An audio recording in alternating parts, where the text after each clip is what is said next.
Muy buenas tardes, estimados estudiantes, académicos, egresados, arquitectos, amigos de la escuela y sin duda Loreto, nuestra invitada hoy. Muchas gracias por estar acá. Estamos profundamente honrados y motivados por esta tercera conferencia de nuestro ciclo de charlas de cultura arquitectónica. Este semestre buscó explorar el material como tema y argumento de discusión para pensar arquitectura, para discutir arquitectura y ver buena arquitectura. Este ciclo partió con una referencia primero profundamente histórica sobre el uso del material en nuestro territorio sur austral, y después de aquello se ha embarcado en un capítulo curatorial vinculado a arquitectos jóvenes, emergentes de gran calidad, de gran reconocimiento nacional e internacional, que nos van a acompañar y que nos han honrado con la presentación de su obra. Hoy tenemos la charla de Loreto Lyon, quien es principal de la oficina Lyons Builds. Y bueno, Loreto es arquitecto de la Universidad Católica de Chile con estudios de pregrado en el Instituto de Arquitectura de Venecia. En el año 2011 obtiene el Master of Science en Environmental Design and Engineering en el Bartlett de la UCL en Londres. Se desempeña como profesora de taller de proyectos los años 2005 y en la actualidad como profesora de taller de la Universidad Católica y la Universidad San Sebastián en Santiago. Recientemente ha sido invitada junto a su socio como profesora del workshop de Venecia Wave 2016, donde obtuvieron el primer lugar con el trabajo de los estudiantes que guiaron y lideraron.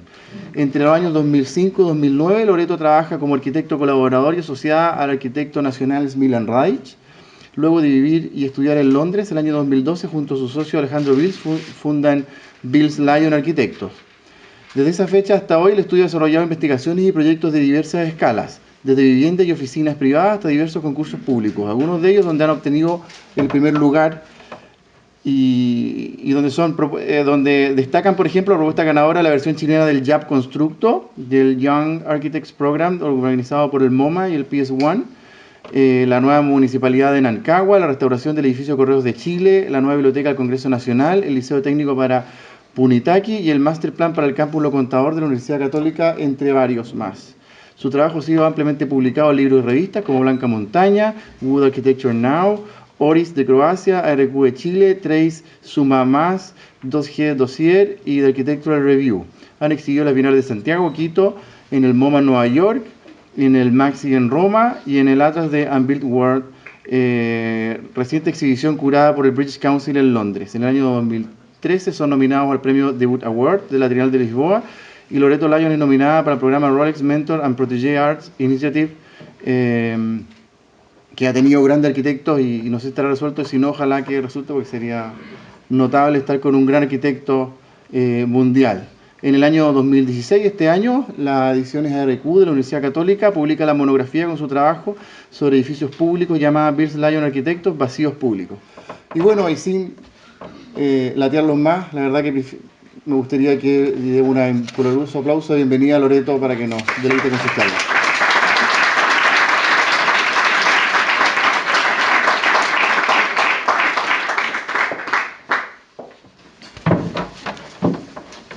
Bueno, hola a todos. Voy a poner un cronómetro para no pasar, para no ser muy latera tampoco. Bueno, mi nombre es Loreto Lyon. Yo junto a mi marido, socio, tenemos la oficina que se llama Bills Lyon Arquitectos.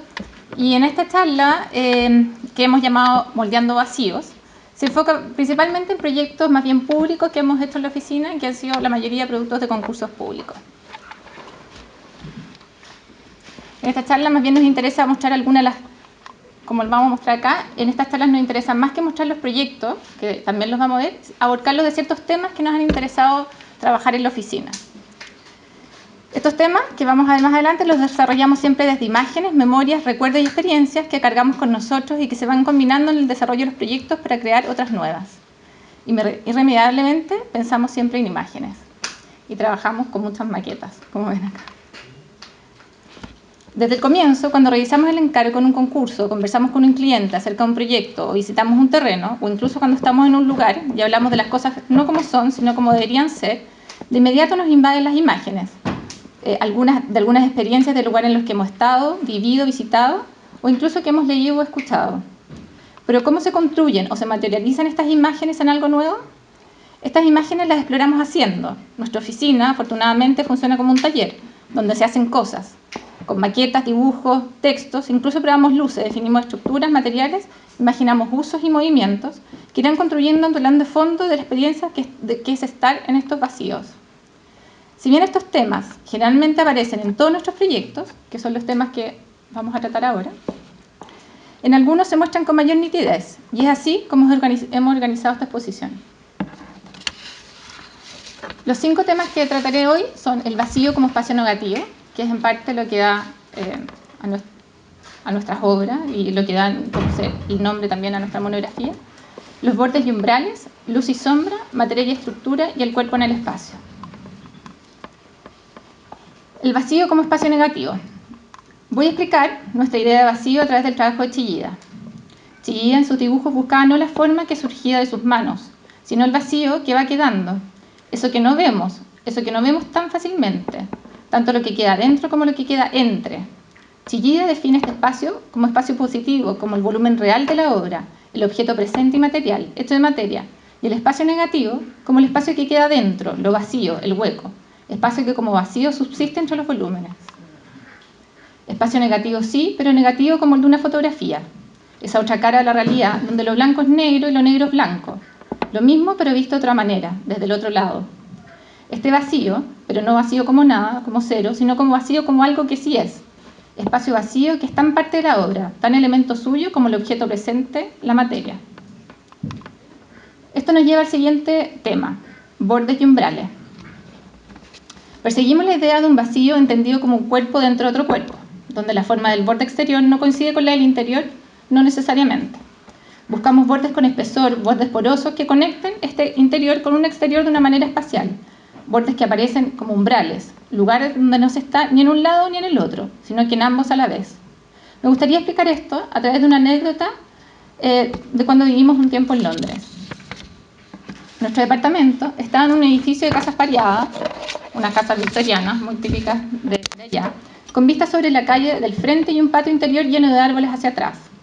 Desde el interior, las ventanas de guillotina mostraban relativamente el espacio exterior, con vistas enmarcadas del entorno, creando una relación métrica entre lo que es el interior y el exterior, contemplativa y separada. Una mañana todo esto cambió. Sin previo aviso, apareció una segunda capa compuesta de tubos de acero y una malla plástica translúcida envolviendo el edificio. Un sistema convencional de andamios que estaría ahí por los próximos meses, mientras la fachada del edificio era restaurada. Una molestia en principio resultó convertirse en un nuevo espacio intermedio, permitiéndonos tener una percepción completamente diferente al exterior, de la manera de la cual usábamos nuestro departamento también, y de las situaciones y actos que antes no eran posibles, como tener maceteros y planta, almorzar o leer en este espacio intermedio o exterior. Este ensanche o engrosamiento temporal de la frontera entre interior y exterior, así precario como fue, nos permitió estar varios meses en el edificio y en el paisaje todo al mismo tiempo. Unas semanas después, tan inesperadamente como apareció, la estructura envolvente fue removida y junto con ella el espacio y el tiempo entre medio que la estructura había permitido se fue. En estos umbrales creemos que puede aparecer la vida, transformarse en escenarios de actos y situaciones imprevistas. De esta manera y con este tema voy a explicar uno de nuestros primeros proyectos como oficina y uno de los primeros concursos públicos que ganamos después del IAP, que es la Municipalidad de Nancagua.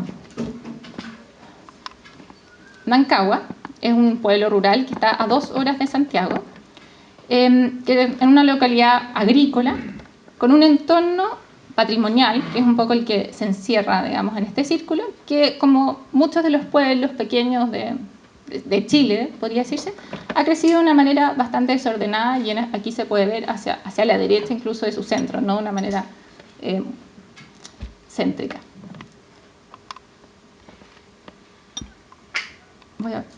En este entorno patrimonial que se sitúa en Rancagua se pueden reconocer que dentro del círculo un parque, que para nosotros fue muy importante, la antigua municipalidad, a ver, voy a ocupar esto, la antigua municipalidad, una iglesia y el nuevo terreno que era el concurso para esta nueva municipalidad. Este Este es el parque, que es un parque, la verdad, increíble, pero que ha quedado un poco descuidado. Este era el borde del nuevo terreno que conectaba con el pueblo y este parque. Y esta era la antigua casona, que para nosotros, que era la actual municipalidad de ese minuto y que para nosotros también fue un referente muy importante del lugar.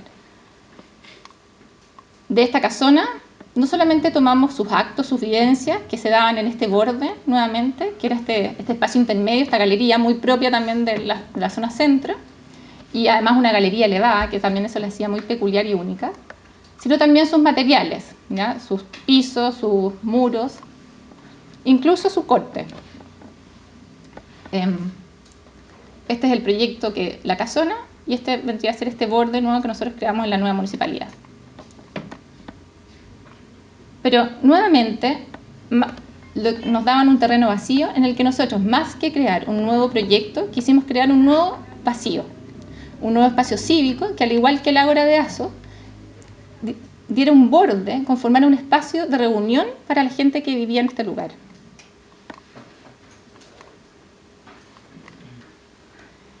El nuevo proyecto se conforma como crea un nuevo espacio vacío que conecta el pueblo con este parque, para nosotros un parque patrimonial, a través de una sucesión de umbrales, nuevamente unos nuevos bordes, que te llevan, y que de una manera, al igual que la casona, te llevan a un punto alto, a un pórtico, antes de bajar a este parque. Entonces, y en todo su borde que contiene este vacío, se crea esta galería que se toma del corte tal cual de la municipalidad existente. Este es el proyecto, la maqueta, que se presenta.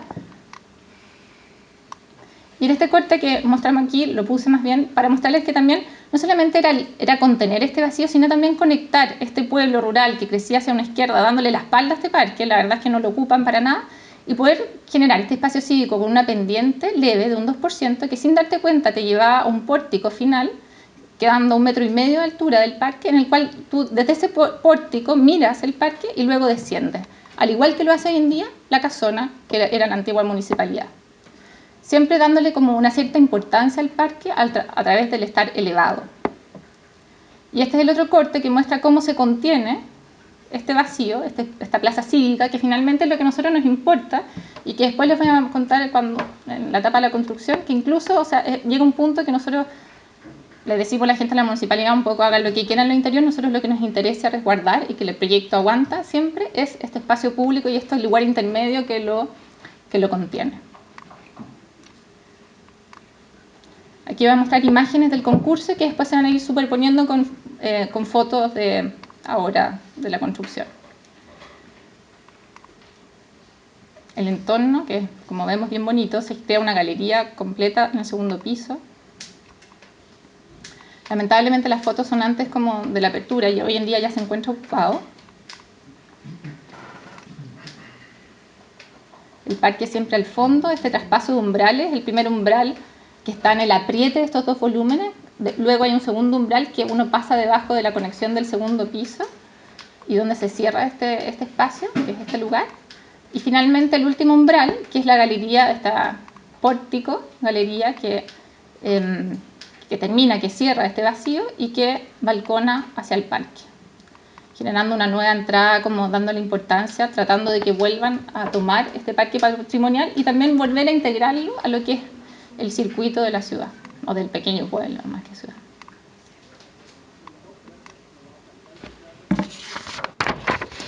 El tercer tema es la luz y la sombra. Temperaturas, colores, texturas y sombras se repiten constantemente en nuestros proyectos. Luz natural, de sol o de luna, así como luz artificial. La manera en que las superficies de los distintos materiales reflejan o refractan la luz. Un lugar que siempre recordamos de nuestra época, cuando estuvimos viviendo en Londres, es el Museo de John Soane. El sumergirse en una especie de laberinto cubierto de objetos sobre mesas y muebles colgando de los muros, incluso de los cielos. La sala de la imagen de los Turner, con la luz blanca y sin sombras, con paneles de madera oscura que se abren para revelar incluso más pinturas.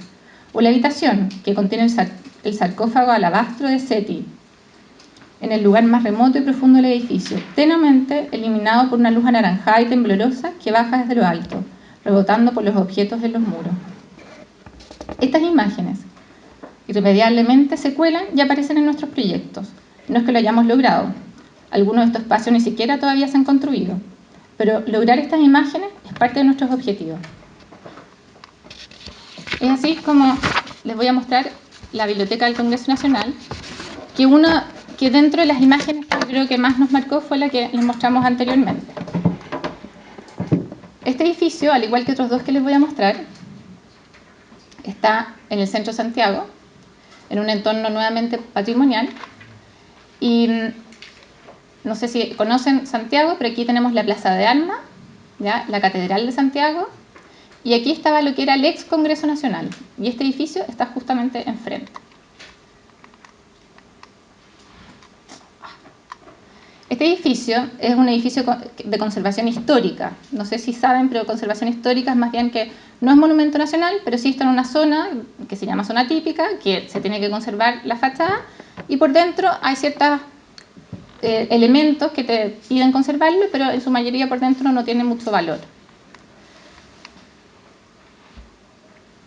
Este es el entorno más cercano frente a lo que es los jardines del Congreso.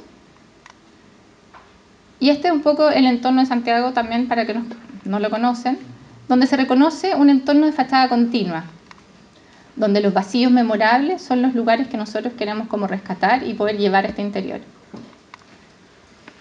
Este es el interior del edificio, que como ven no es muy memorable, pero sí tiene una gracia que uno podría decir, que es el primer edificio de hormigón armado hecho en Chile en 1928.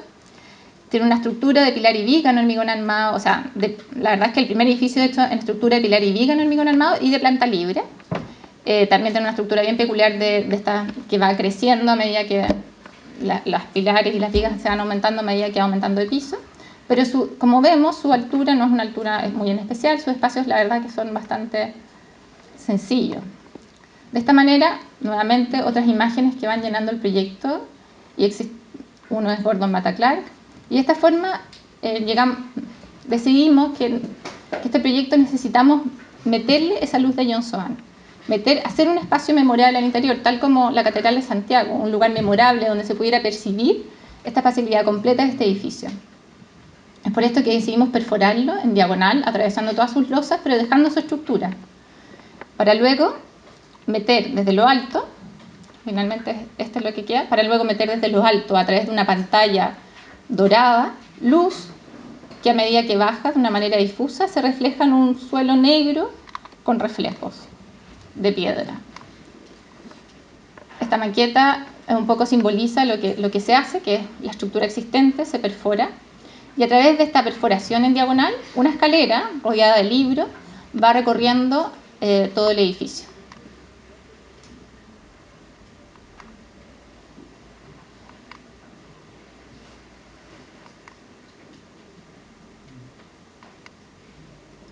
Aquí vemos cómo este espacio en las plantas se va corriendo. Y esto quizás es lo más importante, que también el concurso no solamente pedía que crear una biblioteca para la biblioteca, sino que para lo que es el Congreso Nacional, sino que ellos ya tienen una biblioteca en el ex Congreso, muy bonita, muy tradicional, muy patrimonial, pero muy privada, muy hermética, muy poco abierta a la sociedad. Y ellos buscaban hacer una biblioteca abierta, que a la sociedad pudiera entrar, pudiera ir, le dieran gana, una especie casi como biblioteca-museo. Y esta es una vista desde la calle, donde se abre esta diagonal, donde buscamos poder encontrar esa luz de John Soane que baja difusa a través de ese paño dorado, rebotando entre los muros y dejando libre la estructura original del edificio. Y esta es la vista cuando uno llega arriba, donde nuevamente vuelve a recorrer esta diagonal hacia abajo y desde este techo terraza poder mirar la ciudad nuevamente, que es una vista casi que no existe hoy en día en el centro de Santiago. Se recupera un pasaje que tiene al lado, que también es muy bonito, porque no es solamente su fachada, sino que tiene todo un pasaje lateral donde se hace el ingreso, y esta sería esta vista desde arriba donde uno vuelve a percibir la ciudad.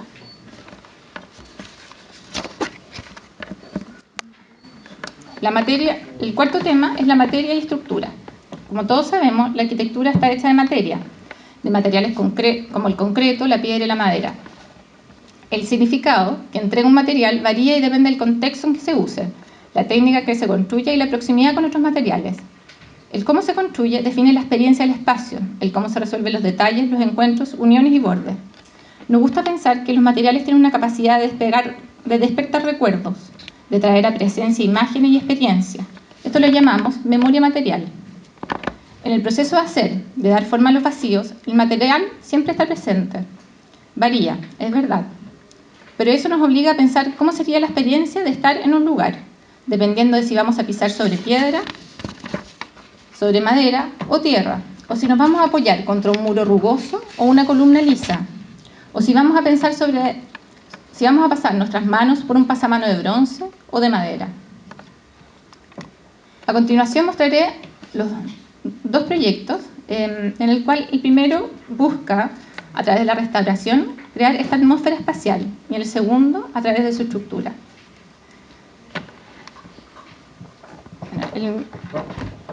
Este edificio, que es el de acá, que es el edificio de Correos de Chile, que también nuevamente está en la Plaza de Armas, es un edificio que es monumento nacional, que el proyecto es un proyecto de restauración y rehabilitación del edificio, y en el cual se busca como volver un poco este edificio a lo que fue cuando él nació, a ser casi una, como nosotros le llamamos, como una sede patrimonial de Correos.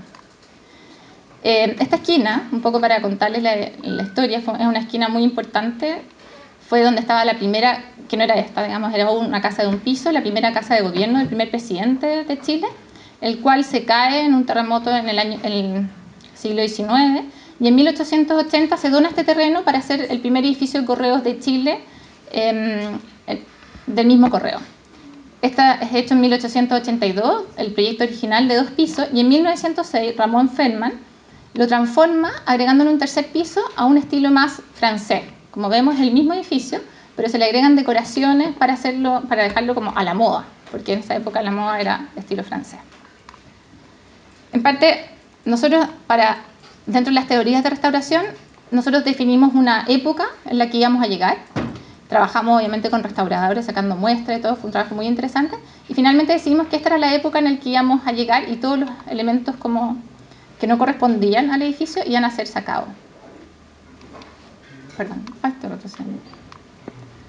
de esa manera también definimos que todos los elementos externos al edificio iban a ser sacados, se iban a restaurar todas las yeserías, fachadas, interiores, etc.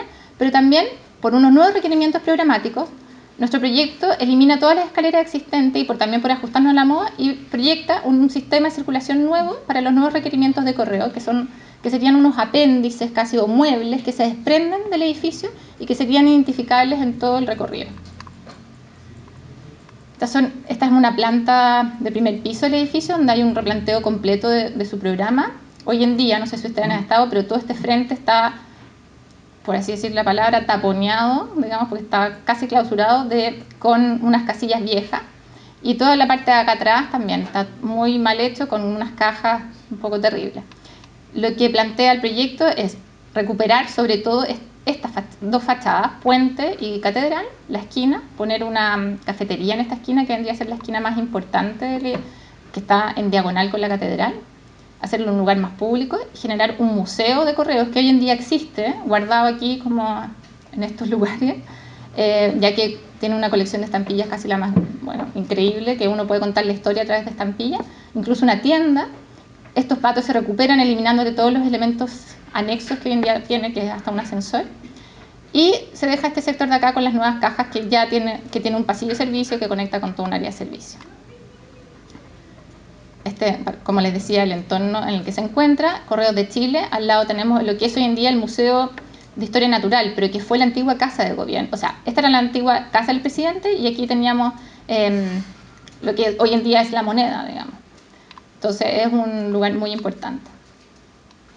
Dentro de la restauración de las fachadas tuvimos que hacer un levantamiento completo, que también es muy interesante, y nos pudimos dar cuenta que esto que les decía yo del embellecimiento que le hacen en el año 1906 para convertirlo en francés, solamente se dan las dos primeras ventanas aquí, solamente hasta acá, no sé si ustedes lo notan, y de aquí para acá se mantiene el estilo anterior, y eso nosotros también lo queremos hacer notar finalmente en esta restauración. Estas de las muestras que se toman en análisis, se hacen incluso se toman muestras y se hacen muestras también en yeso para todo lo que es la restauración.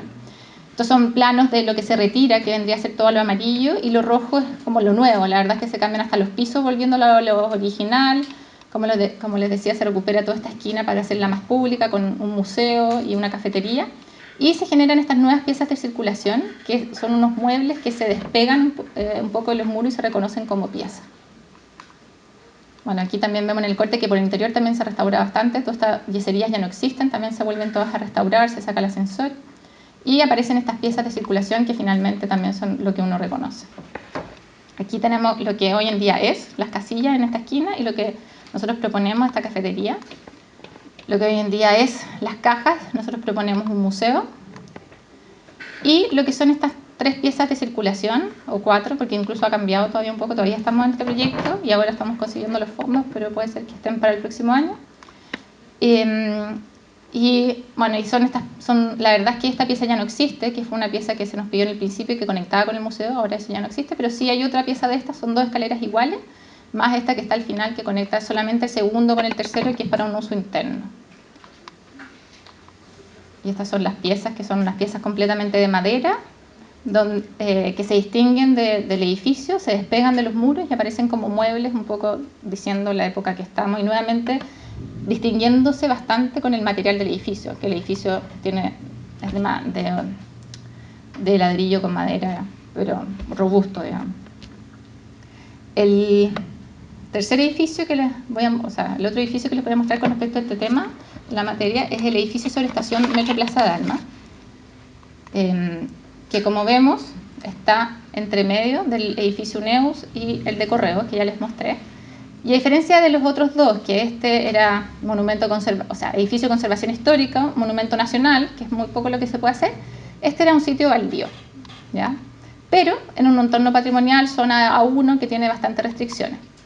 Este proyecto llega a nosotros porque estábamos haciendo estos dos y ellos tenían que, Metro es el primer edificio sobre estación que va a hacer, y simplemente es porque no le cabía la estación bajo suelo y necesita tirar el primer piso de la estación arriba, y solamente al tirar el primer piso de la estación ellos tienen comprometido volver a rehacer la altura de la manzana.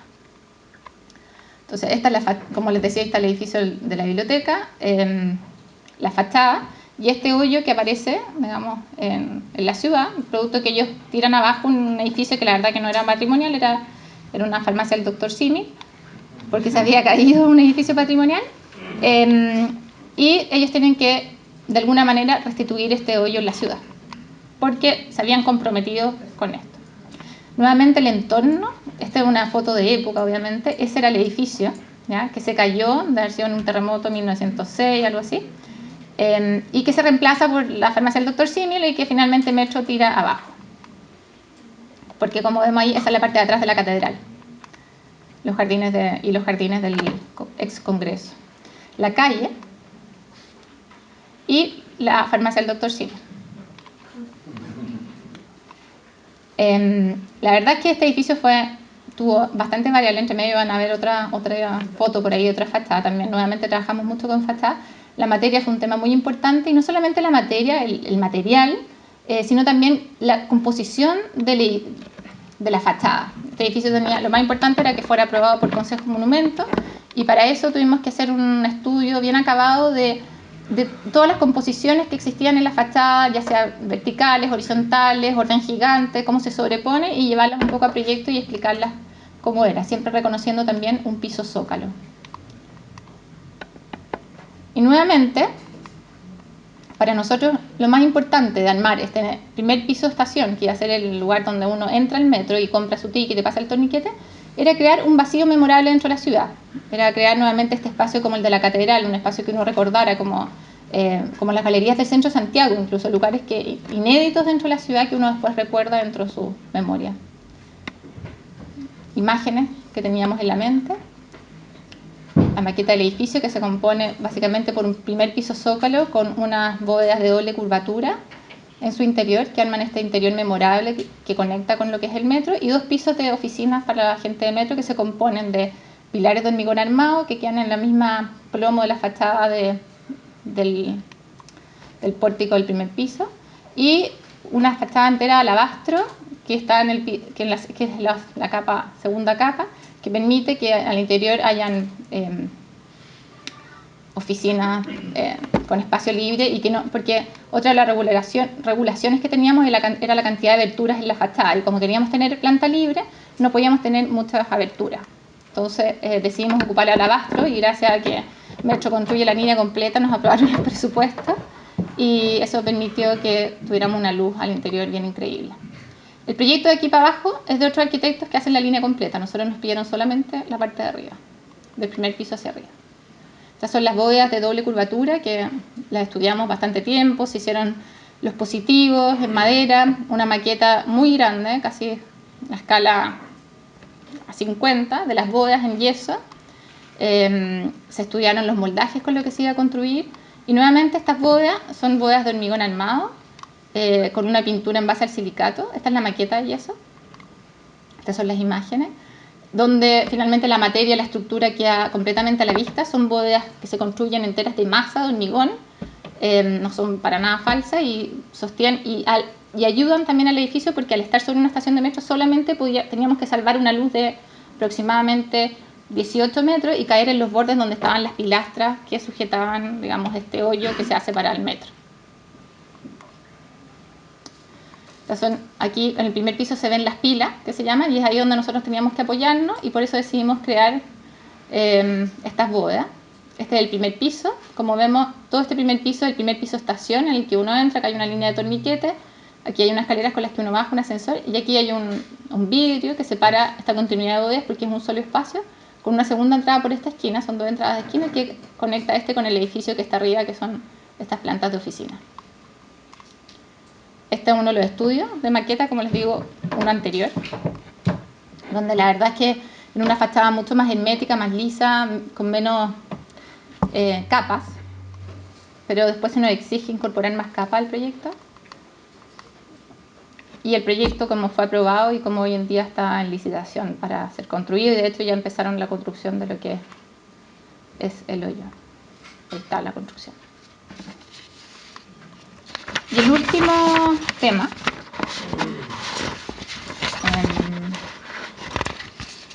que es el cuerpo en el espacio. Cuando se da forma a vacíos, espacios y atmósfera, la manera de entender esos lugares es a través de la percepción y la experiencia, el de estar ahí, situando al cuerpo en el espacio. El proyecto, que se llama El Jardín de los Senderos que se bifurcan, que fue del Young Architect Program, un concurso que hacemos cuando empezamos nuestra oficina en el año 2012, cuando volvemos de Londres, se plantea como una secuencia de recorridos y habitaciones al interior del parque, alternando el movimiento y el descanso. En este proyecto comenzamos con una imagen que encontramos de un relato y que impuso de ahí en adelante cierta narrativa del proyecto. Este es el Parque Araucano, donde se ubica el proyecto, en esta esquina de allá. Y este es el relato que encontramos. Un guión, por así decirlo. El argumento de uno de los primeros libros que integran el texto con imagen en el Renacimiento.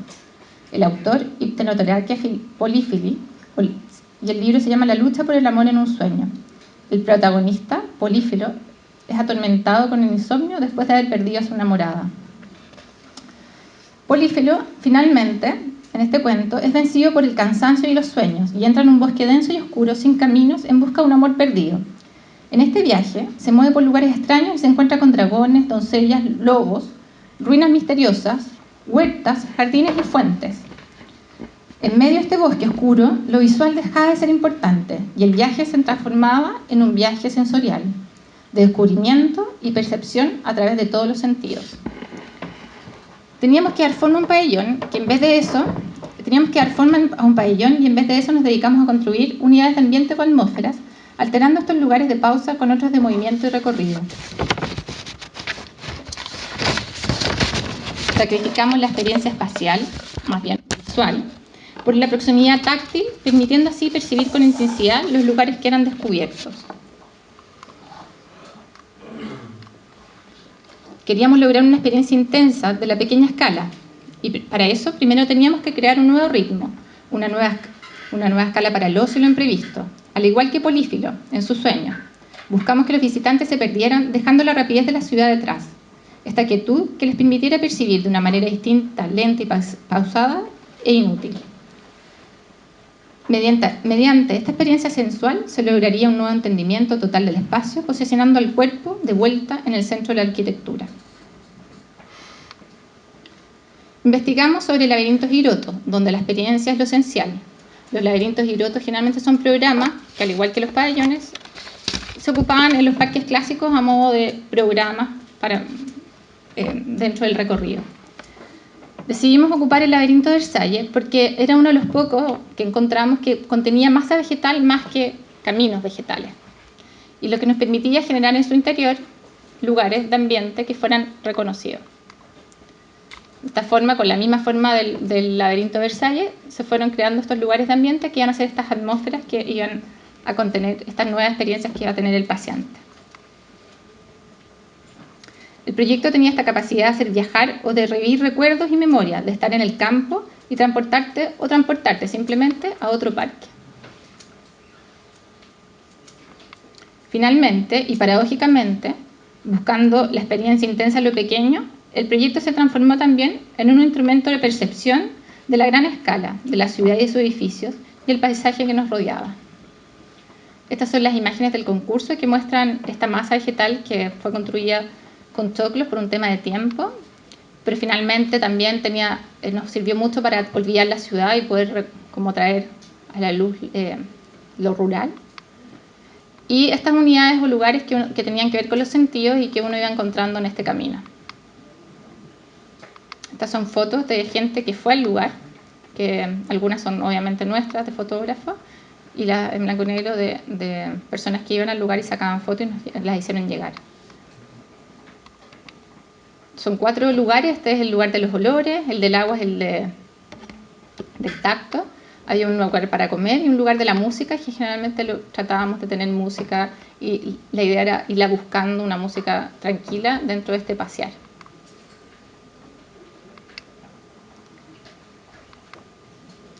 Y para terminar me gustaría mostrar un video. Ahí.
Y solo para terminar, me gustaría recordarles lo que dice Susan Sontag en un ensayo que se llama Acerca de la fotografía, que al igual que ella, creemos que ahora lo importante es recuperar nuestro sentido.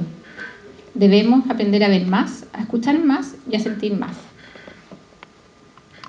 Y para terminar, y no menos importante, un poco mostrar lo que es nuestra oficina, toda la gente un poco que ha trabajado en estos proyectos, la verdad es que bastante. No todo al mismo tiempo, obviamente, siempre como de 4, 5, 6. Y eso es un poco lo que quería mostrar. Gracias.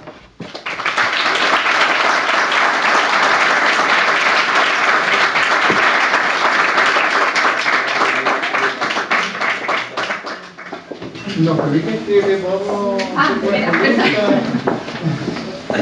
Por supuesto, por supuesto.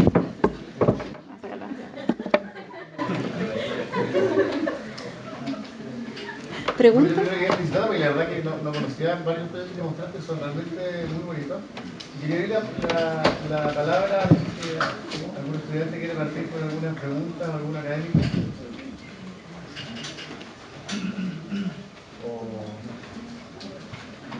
Oye, yo tengo una pregunta. Ya.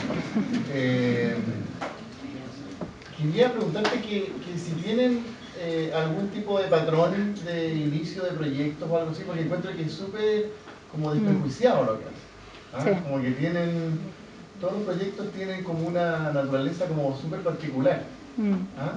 Entonces, de hecho, tú como que planteaste como grandes temas y pareciera que, a diferencia de otras líneas de desarrollo de oficina donde hay como agendas de búsqueda, esta persona que es como medio lo opuesto, ¿no? Como medio abrirse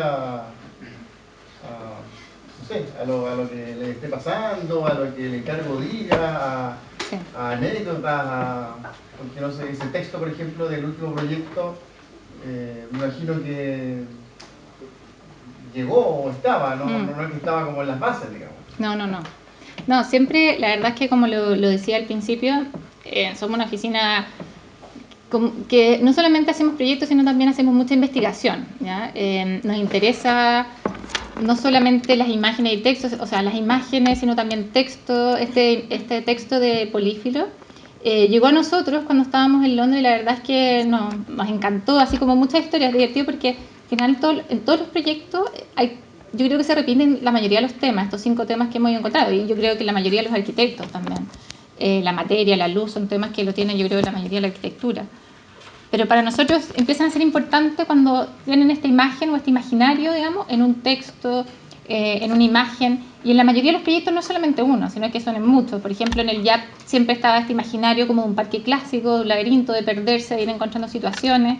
Hoy día, sin más, yo le contaba a Tomás, también tiene mucho de mi proyecto de título, divertido, porque es casi, claro, no sé, a ver, 2005 al 2013, son como 8 años después. Y sin darme cuenta, yo cuando lo hice, pues me dicen, oye, tienes mucho de tu proyecto, me dice otra gente que había visto, la verdad es que, sí, nuevamente, una mochila que nosotros vamos cargando, que nos gusta, que con imágenes, recuerdos, texto, por ejemplo, la Municipalidad de Anancagua, o sea, la Biblioteca del Congreso Nacional también, y al igual que el YAP, también tiene algo divertido que se basan también tienen un texto, se basan en un texto de Borges.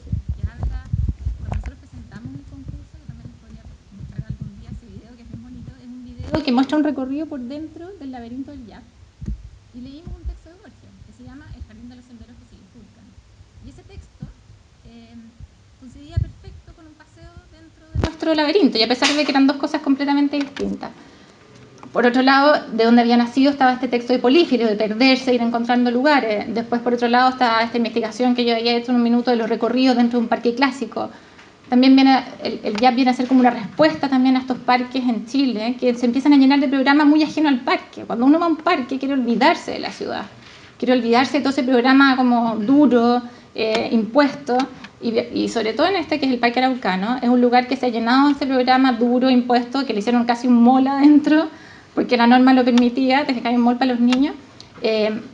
Estas máquinas de hacer deporte, de juegos, que finalmente... Está bien que estén, pero ¿por qué no están de otra manera? Digamos? ¿Por qué tienen que ser iguales en todos lados? Y eso es lo que un poco tratamos de plantear también con este laberinto, que la verdad que fue como súper tuvo mucho, de hecho fue hecho para estar 3 meses y la municipalidad nos pidió que se quedara 3 meses más porque a la gente le gustó mucho, lo paseaba dentro, le gustaba, se entretenía, quizás mucho más de lo que se entretenían en los juegos plásticos que están en todos lados y que los vas a encontrar en cualquier parque. En cambio, esto lo hacía un parque único. Y un poco eso es lo que queríamos demostrar, que finalmente, o sea, no es necesario como imponer todas estas cosas, sino que al revés, en la naturaleza, sobre todo lo que es en los parques, se busca esa libertad, esa experiencia de que cada persona pueda encontrar un poco lo que está buscando. Y sí, y para responder tu pregunta que no respondí mucho, la verdad es que todos los proyectos nacen de una manera distinta. La verdad es que somos poco eficientes en ese sentido. Pero si le dedicamos mucho tiempo a los proyectos, demasiado quizás, y estamos todo el rato haciendo maquetas, una, otra, llega un minuto que ya tenemos que empezar como a botarlas, porque no hay dónde guardarlas ya. Eso. Sí, me llama la atención porque hay otros arquitectos que me parecen súper buenos, por ejemplo, los más arquitectos. Me pareciera que es como lo opuesto, como que ellos llegaron así a un nivel de, como tú dices, de eficiencia, que tienen ya un lenguaje y que hacen, no sé, todo tipo de edificios más bien institucionales, pero ya como con un set de reglas, pareciera que logran. Los mismos profesores del Rickhausen que también tienen como un... Claro. Ya casi como una tabla preestablecida. Sí, por eso también en algún minuto digo, nosotros funcionamos casi como un taller de arquitectura, muy académico también, es como estar probando, buscando, también buscando dentro de la mochila qué imágenes nos sirve, qué viene, qué texto, qué imagen, o sea, también para eso tenemos que estar investigando todo el tiempo, la verdad es que, pero nos gusta, ¿no? Es que nos gusta, la verdad es que somos un poco enamorados un poco de la arquitectura quizás, al final, los románticos. ¿Y ambos hacen academia o tú lo haces? Sí, o sea, yo hago un poco más. A veces hemos hecho un par de... El huerto de Venecia lo hicimos juntos, como oficina. Un taller de la Católica hemos hecho también un par juntos. El resto separado. O sea, me imagino que se nutren un poco de... Sí, la verdad es que trabajamos... Sí, trabajamos... como me decía Iria Tomás, somos una buena dupla. Al final, cada uno tiene un poco su rol y aporta cada uno por su lado también. Y finalmente entre los dos hacemos un uno. No sé.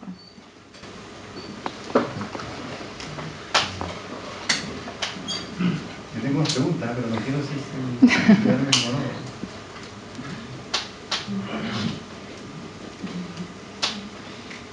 Y a mí me llamó la atención otro patrón, que de hecho lo desconocía. Nuevamente aparecen siempre dos elementos como que tratan como de quizás medio forzadamente a hacerlo parte de uno. Eso es así porque, no sé, te pongo el caso del metro, ¿no? Aparece una estructura sumamente de un lenguaje, de una materialidad completamente distinta. Yo sé que hay una intención estructural por detrás, sin embargo, se podría haber resuelto con las mismas unidades y haber sido un lenguaje unitario. De hecho, un lenguaje que hace no más de 10 años era contemporáneo, ¿no? Pero ustedes deciden intervenirlo totalmente opuesto, con incluso dos materiales distintos, un alabastro que tiene unas propiedades completamente distintas a lo que es los mismos que van a reflejar abajo, etcétera, etcétera. Y lo veo después en la biblioteca, aparece la escalera, ¿no? Y aparece el entorno patrimonial, ¿no? Y totalmente opuesto, pero se ligaba por temas funcionales. Y así sucesivamente muchos de los proyectos, que hay un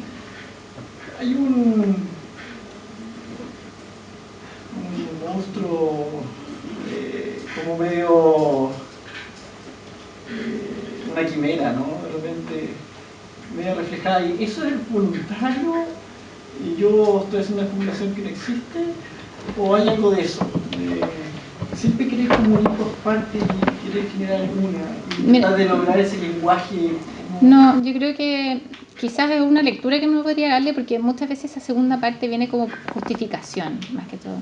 Yo creo que siempre la primera parte viene más bien por crear este imaginario, ¿verdad? Que nos estamos imaginando como este espacio memorable, por ejemplo, en el metro, que, claro, nosotros nos decían los ingenieros, ay, pero ¿por qué no hacemos una losa con unas vigas de 1,20 m? Listo, se acabó. Y nosotros, no, porque queremos que sea un espacio continuo, con bóveda, y claro, y empieza como a surgir todo este tema, no, que la estructura, que la bóveda era una manera como de salvar más luces, y un poco como a justificar, ¿no? Porque este imaginario que nosotros tenemos de este espacio como en la biblioteca, iluminado desde arriba, de color bronce, que tiene una malla de bronce en el techo, y que baja a través de esta perforación, claro, toda la parte como más, quizás, más objetiva, empieza a ser una manera como de justificarnos frente a los mandantes y la gente que va a poner la plata, de que este proyecto finalmente es inteligente y se puede hacer, y no solamente un sueño, ¿te fijas? Sino que responde a una necesidad estructural, programática, etcétera. ¿Te fijas? Pero siempre yo creo que hay una primera manera de entrar al proyecto, que siempre a través de crear un espacio memorable, finalmente. Son los detalles, ¿eh? Yo Sí. sé,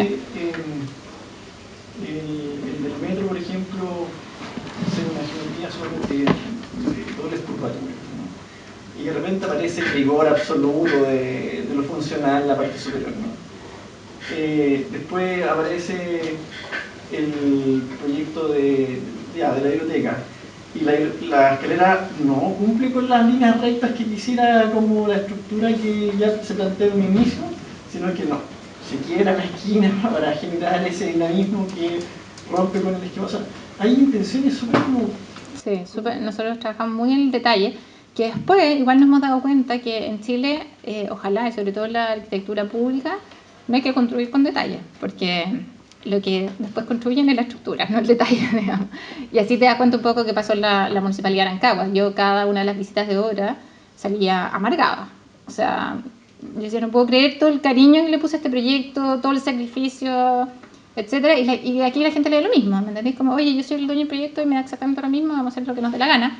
Y llegó un minuto, como les contaba, que yo en un minuto les dije, mira, ¿sabes qué? Y menos mal que el proyecto aguanta, y si eso no me increíble, tú dices, mira, yo doy gracias que el proyecto aguantó, porque es un proyecto construido con muy poco presupuesto, en municipalidades que se creen dueños del proyecto y el arquitecto no vale nada, y el proyecto ya se hizo y el arquitecto no tiene por qué ir ni siquiera a la visita de obra, porque el proyecto ya fue pagado, según ella.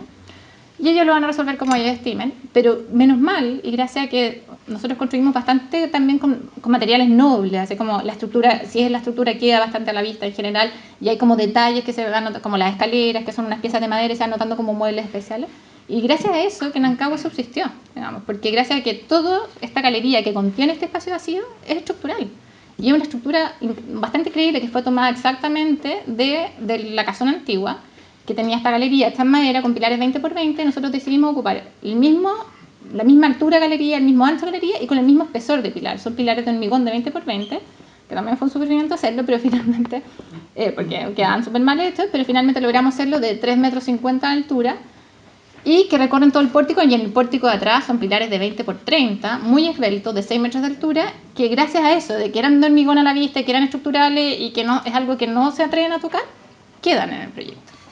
Todo lo que eran los interiores de este proyecto, que tenían unos cielos de madera preciosos, pisos de piedra, etcétera, fueron cambiados rápidamente por un cielo falso, más barato, por tabiques divisorios que cortaban todo este gran espacio, etcétera. O sea, y la verdad es que ahí, lamentablemente, tiene cero poder. Entonces, en un minuto yo llegué y le dije, mira, la verdad es que menos mal, que a mí lo que me interesa en este proyecto es generar este vacío, un vacío que no existía, porque cuando hicieron ese proyecto de la municipalidad nos dijeron así tal cual, nos dieron el terreno y te presentaban, miren, lo ideal acá es que pongan un edificio adelante y atrás estacionamiento. Eso, y taponeamos el parque deja de existir y hacemos un edificio con fachada hacia el pueblo y listo. Y eso era lo que ellos pensaban, ¿te fijas? Ellos lo que tenían idea como proyecto, armar un edificio adelante, cuadrado, ojalá chileno, estilo chileno, y para atrás, chao, estacionamiento. Entonces, finalmente, haber cambiado ese concepto, haber logrado construir un borde que contuviera este vacío cívico con un espacio intermedio, que era esta galería que ya venía de otro proyecto, ya con eso yo ya contenta, ya como que el resto, bueno, ya, hagan lo que quieran. En un minuto les dije, ¿sabes qué no? De aquí para adentro hagan lo que quieran. Igual el proyecto aguanta, menos mal, aguantó, pero es un poco brutalista, finalmente.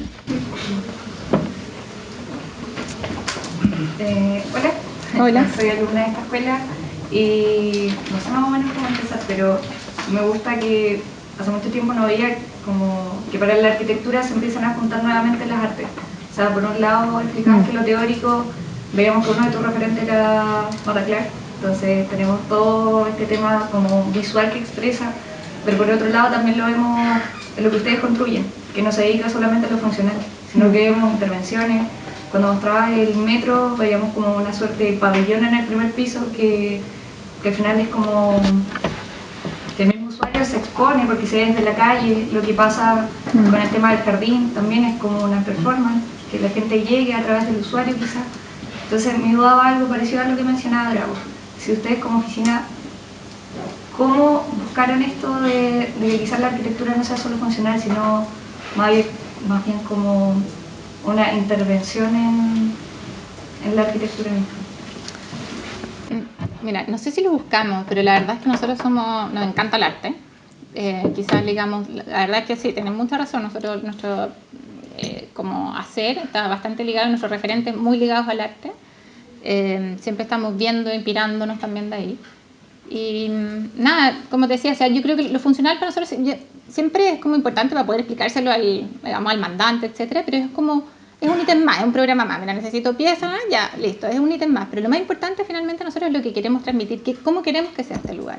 Creo que sea un espacio público distinto, que la gente lo recuerde, que se parezca a estos lugares tan memorables que hubieron, por ejemplo, en el centro de Santiago, que ya no existen. Hoy en día es muy poca gente la que logra crear estos espacios memorables que uno recuerda. Uno recuerda generalmente edificios del pasado, museos, cosas únicas. Entonces, finalmente, además, nosotros, en la generación, digamos, en la que yo estoy, que me marco, yo creo que nosotros tenemos ese deber. Yo creo que la arquitectura hoy en día chilena está conocida, bastante conocida mundialmente. Hay muy buenos arquitectos, Emilian Reitz, Alejandro Aravena, que son una generación sobre nosotros, Matías Klotz, que han hecho muy bien su labor, pero finalmente, si vemos nuestras ciudades, todavía son un desastre. Nuestras ciudades son un desastre, los espacios públicos son un desastre, nadie tiene noción del espacio público, del espacio social, nadie siente que el espacio público es de la sociedad. Total, eso es de la municipalidad. No, es de todos. Y un poco de eso yo, no sé, quizás como nosotros nos hemos impuesto quizás como oficina, y creo que es un legado como de nuestra generación, que recién nos estamos logrando meter más en lo que es la arquitectura pública. Y yo creo que tenemos pendiente esto de poder transformar nuestras ciudades a través de proyectos que sean de calidad de arquitectura, que no existían hace un par de años. O sea, existieron hace mucho tiempo, pero se dejaron de hacer por mucho tiempo también. El otro día sí leí un texto de Remy Corjas que hablaba del tema público y que a él le preocupaba un poco cómo aproximarse a lo público porque no tenía identidad propia del arquitecto. Sí. Claro, y cuando tú te desplazas a lo público, eso desaparece, creo que como un denominador. Y Chile no se exenta un poco de eso, ¿no? No, como te decía, es muy difícil construir en lo público. Pero yo creo que estamos en deuda, y yo por eso veo que nuestra generación, y eso es lo bueno, que se ha metido mucho más en concursos públicos, ya se están construyendo cosas públicas buenas y muy buenas, digamos. Entonces, yo creo que, por ejemplo, nosotros no es que tengamos solamente proyectos públicos, también tenemos casas, estamos haciendo un par de casas, tenemos unas que hicimos antes, pero la verdad es que nosotros la monografía la enfocamos en esto crear, que se llama Vacíos Públicos, y le pusimos Moldeando Vacíos, que es cómo llegamos a moldear estos vacíos. Y básicamente por eso, porque creemos que es una deuda que tenemos hoy en día, y también queremos transmitirla a las nuevas generaciones, digamos, que no es solamente crear como individuos, como casas o elementos que no se relacionan con el entorno, sino que al revés, siempre se van a relacionar con un entorno. Entonces, ¿cómo es mi aproximación finalmente relacionarme con el entorno? Porque incluso muchos de estos proyectos son hacia el interior, pero finalmente nosotros lo que entendemos es que esos son vacíos públicos también. ¿Cómo generar, como la catedral, como las galerías en Santiago, como miles de otros lugares que hay, estos interiores memorables, únicos, que uno, digamos, que son de una espacialidad increíble, y finalmente eso llevarlo a los proyectos? ¿Cuál es tu obra favorita? El jazz. Bueno, es que un poco se enmarca, lo que yo un poco siempre digo es como, nosotros hicimos un par de proyectos antes, pero trabajando cada uno en su oficina. Yo trabajaba con Emilian, Alejandro trabajaba con Matías.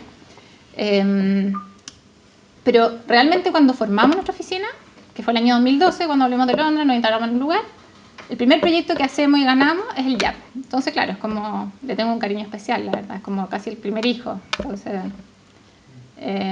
pero tiene una característica de efímero que ya no existe, que también lo hace más como, digamos, como uno lo ensueña más finalmente. Y efectivamente tiene algo de la del proyecto. Que te conté. Yo te quisiera una pregunta sobre, o sea, algo dijiste, pero me gustaría ver si podías profundizar sobre cómo ustedes ven el, no sé, si de manera bien sencilla, como el valor del material de los proyectos, ¿no? Porque en los últimos años uno puede detenerse a reflexionar sobre arquitectura y está al extremo de las personas que solo especulan desde con medios digitales a la especulación teórica de un proyecto y sin llegar a tocar el material, hasta los que la cosa de alguna manera nace y emerge desde el material, no sé, Ensemble Studio o Peter Zumthor, que la cosa es absolutamente como sensual y tectónica, ¿no? ¿Qué reflexiones tiene usted? Dijiste una que me pareció muy interesante, era como de la cosa pública, el casi no ocupar detalles, como de alguna manera buscar o lograr esta resistencia a través de los elementos más estructurales, digamos.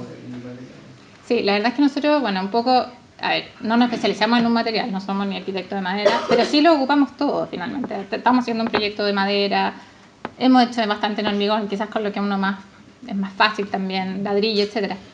Si lo pudiera como marcar qué tipo de materiales, claro, en general materiales nobles, ocupados como crudos, porque también es algo que hemos aprendido.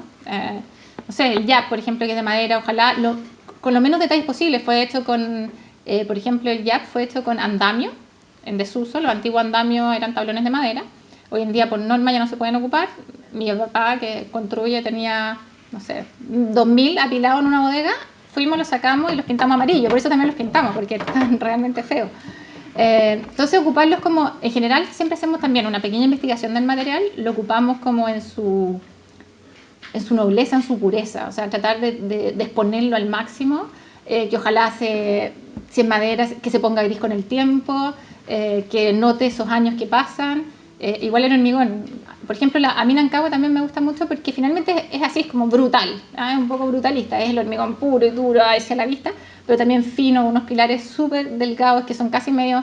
El director de obra, que es ingeniero, se agarraba la cabeza y decía, pero ¿cómo? ¿Te fijas? Se me va a caer esto. Entonces, como jugando también un poco con el material, siempre también hasta cuándo podemos, y llevándolo como al máximo. ¿Te fijas? No esconderlo, siempre dejarlo como a la vista, llevándolo al máximo.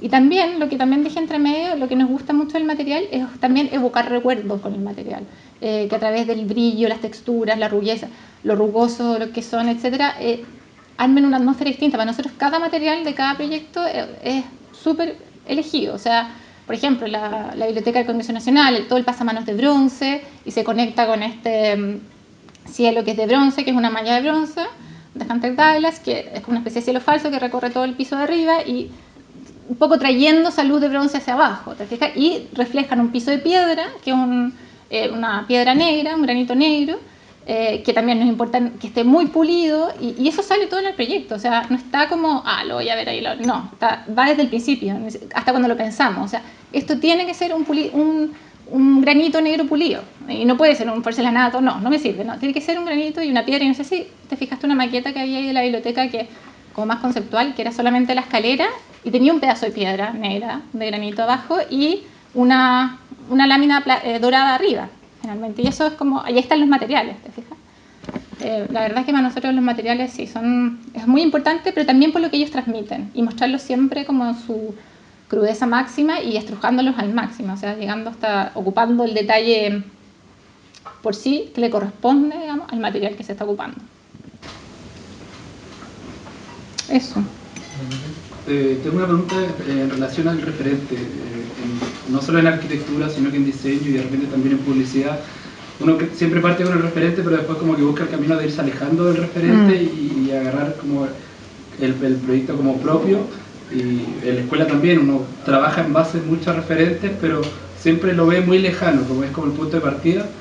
Y me pasa todo lo contrario con lo que tú muestras, que en realidad como que ustedes, el referente, quieren acortar el camino y van siempre trabajando de la mano del referente y hasta que el proyecto final tiene mucho que eso, pero a la vez lo hace de ustedes por todo lo que explican en el proceso. Entonces, mi pregunta es como, ¿qué percepción tienen ustedes del referente, cómo lo trabajan y el valor que le dan ustedes para que al final vayan de la mano trabajando siempre? Sí, mira, nosotros, por ejemplo, el referente de arquitectura no lo ocupamos, y al revés, creemos que, como dices tú, al revés, uno es como una doble trampa, porque si tú la ves ahí, después como que alejarte te cuesta mucho. Entonces, por eso ocupamos mucho todos estos referentes, que son referentes del arte, generalmente referentes de imágenes nuestras que hemos ido recolectando, referentes de estructuras que nos interesan. Es un set de referentes. Nosotros en un proyecto armamos nuestro imaginario, como así decirlo, como yo decía un poco que también lo hice la Cecilia Puga, que un poco está robado ahí. Pero esto como de pensar en imágenes, porque ella hace un taller a través de imágenes, y Valerio Rigatti, que no sé si lo conocen, hizo un libro como de estos imaginarios de los arquitectos.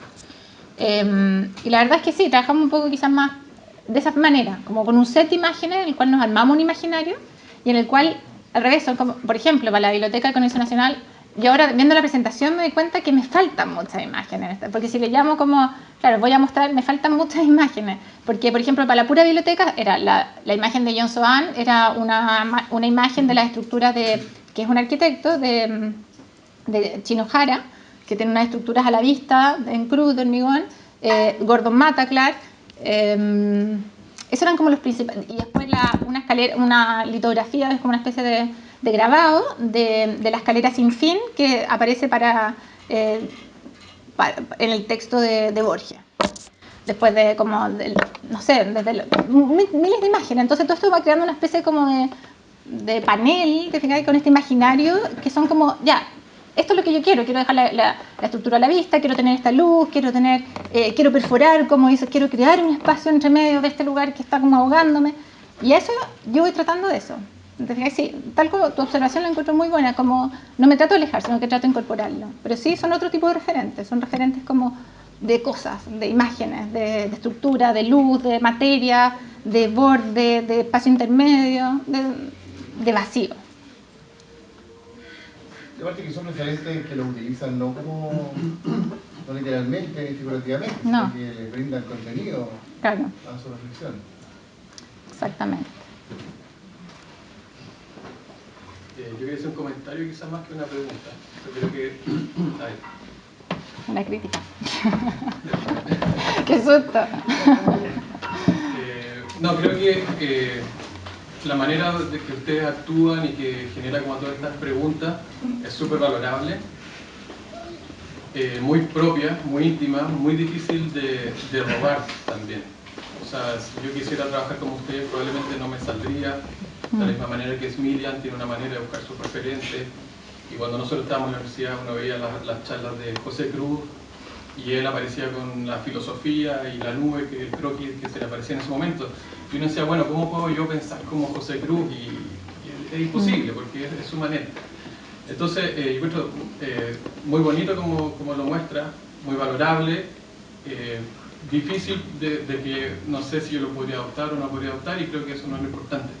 Me quedo como con dos cosas que dijiste que sí me parecen muy relevantes. Uno, hablaste como de esta cosa de la generación, que yo creo que sí tiene un peso enorme.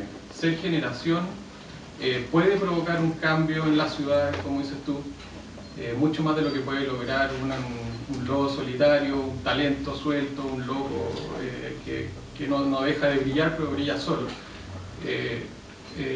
Formar generación cuesta mucho y se da en momentos particulares de la historia de la arquitectura, se da por razones que son prácticamente imposibles de analizar. Esto como que se pide mucho a los arquitectos chilenos, digamos la generación de más arriba, tan famosa, ¿cierto? Que le digan por qué pasó, qué pasó en la Católica, o qué pasó no sé qué, y la verdad es que uno trata de conectar puntos, pero tampoco hace tanto sentido, si no se podría programar algo así. Entonces pasan ciertos momentos donde yo creo que la arquitectura sí agarra mucha importancia y eso genera que se pueda poner enfrente. Entonces me quedo con esa primera reflexión. Provocar una generación significa, por ejemplo, estar participando, estar compartiendo, estar en charlas, estar asistiendo a las charlas, estar viendo lo que hace el otro. Efectivamente me parece súper relevante. Y lo segundo, que yo veo que tú repites mucho, que es la palabra experiencia, que es una palabra que a mí también me gusta ocupar mucho, independiente del resultado formal de las cosas. Creo que tiene otro gran valor, que es poner a la persona en el centro del proyecto. que también en ciertos momentos de la arquitectura la persona vuela, se transforma en cajas, en obsesiones formales o en proyectos autoimpuestos donde la persona tiene que inventar una manera de vivir porque el objeto es más relevante o qué sé yo, la rigidez formal es más relevante. Creo que la experiencia, es decir, que al final tú pones a un humano viviendo y pensando cómo esa persona va a vivir y va a recordar un vacío particular del Centro Santiago, esa galería abovedada o varios otros proyectos de ustedes, me parece de suma relevancia como para tenerlo muy presente, que yo sí creo que es una vuelta generacional de poner al habitante en el centro, que en el caso de ustedes se llena de imaginario literal, de literatura o artístico. En otros casos pueden ser de otras ramas, pueden venir más de la estructura, pueden venir más de la tectónica, pueden venir de otra parte, pero me quedo con esas dos cosas y que encuentro que para mí están puestas en el lugar que tienen que estar. Así que, muy bien. Gracias. Pero, pero yo tengo mi duda en una parte, la última que tú mencionaste, yo creo que ellos son capaces de generar las dos cosas. Y yo creo que ellos son capaces de generar la experiencia y el formalismo que tú hablas, como del objeto rudo. Es que el objeto es resultante de eso, y puede ser rudo, puede ser rígido. Pero ellos logran como acomodarse a... no sé si será por la experiencia que da el material, que puede ser por un lado, o el detalle. Yo creo que pasa por un tema de que uno no, o sea, uno lo Loreto quizá, no sé, uno siente que no puede abandonar, como que no puede dejar a la persona viviendo, siente una responsabilidad con esa persona. Y esa persona no está dispuesta a someterla a la rigidez de mi pensamiento. Y eso lo encuentro, no podría no ser valorado. Uno podría ponerlo en distintos orden de prioridades, pero jamás salir del área de prioridades. Yo creo que esta búsqueda como bien transparente sobre ciertas noblezas y propiedades del material, yo creo que aporta mucho a la experiencia, ¿no? O sea, porque no podría haber sido de otro material los proyectos, como que no lo puedes cambiar. No. Como que le cambié de un tipo de recipiente a otro y más o menos mismo. Pero eso es lo que yo, porque no es tan así, el material cumple una función, de hecho pareciera ser siempre que cumple una función. Digamos el índice o el compendio inicial que empiezan a nombrar los cuales pareciera ser que están siempre. Sí, están siempre. Efectivamente, porque no es solo el material, porque tú vas en el camino amarillo, ¿cierto? Y de repente ¡pah! Se bifurca. Entonces, yo cuando fui no tenía idea que era de ellos, lo encontré notable. O sea, como que... Y de repente la primera experiencia, ¿qué hago? ¿Voy derecha o voy a izquierda? Voy a la izquierda, una cuestión. Voy a la derecha, te encontré en un espacio que el material no era tema, porque están estas cortinas que al rato se veían muy efímeras, muy como... pero se lograba una sensación espacial interesante y de materiales sumamente rudimentarios. Y no era el material, era el límite que generaban, que tenía unas proporciones, inclusive, un carácter que te da esa atmósfera que yo creo que si hubiese sido un par de centímetros más no lo hubiera dado. O sea, yo siento que hay un estudio ahí del material y demás. El comentario que hice lo tenía formulado más como pregunta, pero mi pregunta terminaba en un tema como abierto que quizás nos íbamos a demorar 5 horas. Era, en la comida. Que tú te detienes cuando llegas a decir, como que hay toda una evolución y llegas a decir cuando dices como que el lugar se transforma en memorable. Como que ese es como el objetivo. O sea, tú estás buscando y de repente el lugar se transformó en memorable. Y yo creo que va complementando lo que dices tú. Mi pregunta iba a decir, ¿cómo podemos definir un lugar memorable? Porque alguien podría decir, algo de eso dijiste después, como en la disputa de llegar a entender las bóvedas, por ejemplo, como lugar memorable, en base a un continuo que no se daba de otra manera.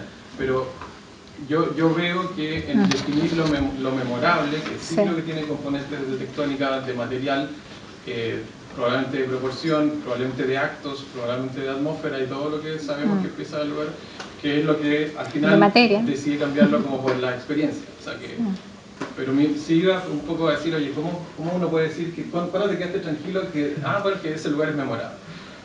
la galería de Nancagua es memorable. Entonces se da porque tiene proporción, tiene tectónica, ¿sí? Pero te detuviste ahí no necesitaste seguir poniéndole más cosas.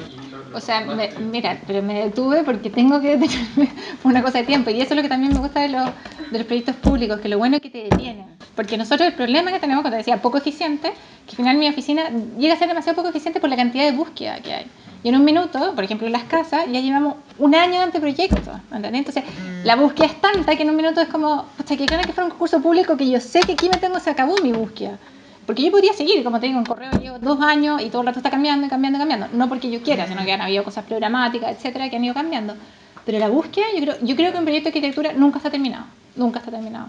O sea, siempre puede ser mejor o peor. Y siempre uno puede estar buscando, digamos, para todos lados. Pero así como decir, ya, el proyecto está cerrado y terminado, listo. A veces es porque tiene que estar y digo, ya, hasta aquí llego y lo desarrollo para que se construya. Pero, ¿que podría haber sido de otra manera? Sí. ¿Y podría haber sido mejor? Sí, de todas maneras. Una vez que leí al artículo de Morphosis, Tom Main, también sobre el término del proyecto y como que nunca terminaba. O sea, no, nunca terminaba. Después de que 5 años de que se demoraba la obra iba, y como encontraba algo que no estaba en el plomo que pensaba, lo volvía a redibujar y como que se volvía a meter en el círculo de reflexión sobre la obra. No, yo creo que un proyecto nunca se termina. Oye, un último comentario que es súper fascinante esta cosa de buscar lo memorable. Que es tan simple, pero la verdad que es como un optimismo hacia la arquitectura que yo creo que muchos de acá compartimos, ¿no? O sea, si no nos ponemos acá. Exacto. Y la verdad que es súper interesante porque, claro, te muestras proyectos públicos donde quizás lo memorable debiese estar como en el etos, ¿no? Pero me imagino que uno lo podría llevar incluso a una casa, ¿no? Una vista o un lugar donde se encuentren los 3 habitantes y si se vuelve memorable. Claro. O sea, de hecho, yo creo que las primeras memorias que uno tiene son de esos lugares memorables que uno vivió en su infancia. Y muchos de ellos pueden ser una cocina. Me acuerdo de un alumno que llegó el año pasado que estaban haciendo un taller con una foto muy linda, que era una cortina roja que al otro lado develaba lo que pasaba en la casa al lado. Y una gente como comiendo medio en penumbra. Y nosotros preguntamos, ¿y dónde es esto? Era un lugar como súper chico. No, está en la cocina de mi casa que siempre he tenido cuando vivía en el sur. Entonces, es súper lindo porque para él era una imagen muy importante. Muy linda, con una atmósfera preciosa, con esta cortina roja que pasaba la luz de la tarde, y era su cocina de su casa. O sea, así, por eso, como te digo, claro, es muy traspasable a las vivencias de uno finalmente y al cotidiano. Buenísimo. Loreto, para no abusar de tu generosidad, muchas gracias por tu charla increíble, felicitaciones y pues nada, hablamos.